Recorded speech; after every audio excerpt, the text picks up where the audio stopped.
it, you can go as long as you want. I think most of the GOATs is up there in age. You know what I'm saying? You look at Eminem, you look at, I think, your age. Yeah, but you know, it kind of like started with us, with this era. Us, you know, it's a longer conversation. These record labels, bro, they've been fucking people so long, man. I know, man. I mean, I watched them tell guys, R&B singers, that they was old school, and these guys was 25 years old doing fucking old school at noon tours because the guys they trusted told them they was washed up and they was old. These guys was only 25 years old. That's crazy. But you know what it is? I think sometimes when the new artists come up, they start saying, yo, man, your old niggas need to get out the way. But when we was coming up, we couldn't say that. We had to outwork them and move them out the way. Like, they just be trying to say, oh, you old, man, get out of here. Let the young niggas shine. I mean, everybody, you know what I'm saying, entitled to a shot. See, but that was the biggest mistake, it's a mistake I ever saw anybody do, right? Yeah. They got to understand, right, that people feel like the only way to come up is they got to knock somebody down. Right. Right? When they could just fuck with you and you give them the alley-oop or the layup. There you go. And so I watched a lot of guys, especially Latino rappers, that was trying to bubble and come up. They all want to take a shot at Fat Joe. That's crazy. Like Fat Joe is stopping them from blowing or succeeding. And I would be like, damn, man, if they would focus that same energy into just showing love, right, I could really help them and school them on what's ahead. I could show them the love, but they feel like they got to tear something down in order to get their position, which is not true. Not true at all. Actually, that's what's going to stop you from coming up. Stupid. Yeah, you know what I mean? Like, you want to learn from the Fat Joes of the world. You want to learn from these guys.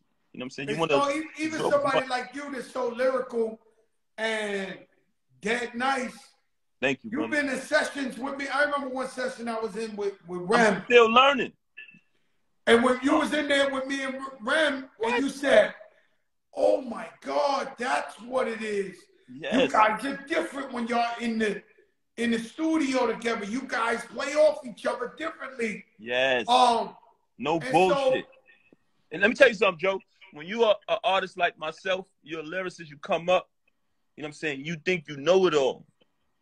And when you really get in the studio with people like you and Rem, you realize, oh, so much more I can learn. You know what I'm saying? And seeing y'all work together, I learned so much shit. Yeah, I learned a lot. I've been using it. You don't see me? I've been using some of it. I learned a lot. It's working. I learned a lot from Lil Wayne. You know what I'm saying? His work ethic.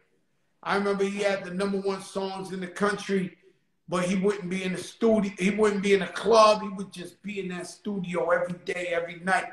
Different flows he was doing. Like, he was bouncing around because, unfortunately, if we stuck in New York, we keep that same type of cadence and flow. Lil Wayne, when I was down there, he was bouncing that shit around. So he was lyrical, and he from New Orleans. And so I was learning a lot from him, how he was bouncing them flows, how he was still staying lyrical while bouncing the flows, his work ethic.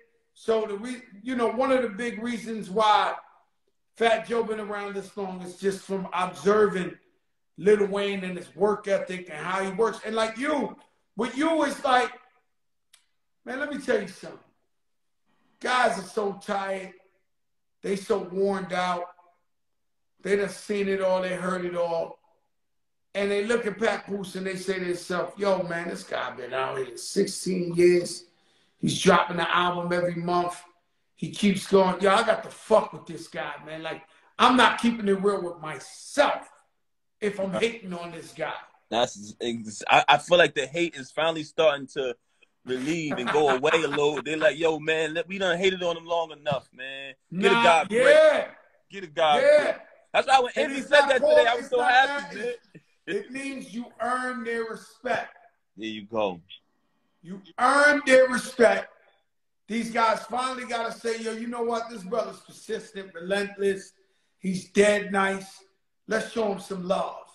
And so that's where I think you at now. Now it's your opportunity now if people fucking with you, how I'm gonna take it to the next level. The next level. Dude. How I'm gonna knock this shit out the park, and put one out. Because there's a lot of artists that's been dead nice that never figured out how to put one out of park. I can't tell you their names because immediately when I told you that, I thought of like 5 goats. Right, like right. Goats. There's a bigger difference from a hit maker and a lyricist. Absolutely. Now, if you got them both, there you go. You gone. There you go. Sometimes it be the opportunity. You know what I'm saying? Sometimes you can have the capability to make the big records, but you just need the opportunity to be able to have all of the pieces in place to push that record. Because if you don't have the right things and the right team, you know what I mean, and the right record, it ain't gonna work. You know what I'm saying? It ain't gonna work. So I just feel like now I'm mature and I've learned a lot. Yeah, like I got my eye on a girl. She's beautiful. She can rap, right? And so we all waiting for the hit. I could tell her now. If I met her, I'd be like, yo, you know, we waiting for the hit. Like, you know, we already know you can rap. We know you beautiful. That's right. If you put one out the park, you out of here. That's right. But you can't be playing with yourself. You gotta put one out the park. Mm-hmm. And so I say, so you heard 50 Cent had every mixtape in the world, but when you heard go, shorty, you was like, holy shit, this guy got one. Right? And so I guess we're waiting for that. The remix, everything you spitting, everything. I want you to put one out the park. Right. You want to see me win. That's all. I can tell you that the Ed Sheeran is just gonna make a lot of money. No matter what. There you go. No matter what happens, it's gonna be that bad. Oh, no, that's the money maker. There's no. I'm excited. It's nothing you can do about it. Like the record I did with Cardi B and Anuel, I found out today is gold. Wow. And congratulations. It's like, you know, the COVID fucked that up. Okay. Because we had put it out, the shit got like 90 million views.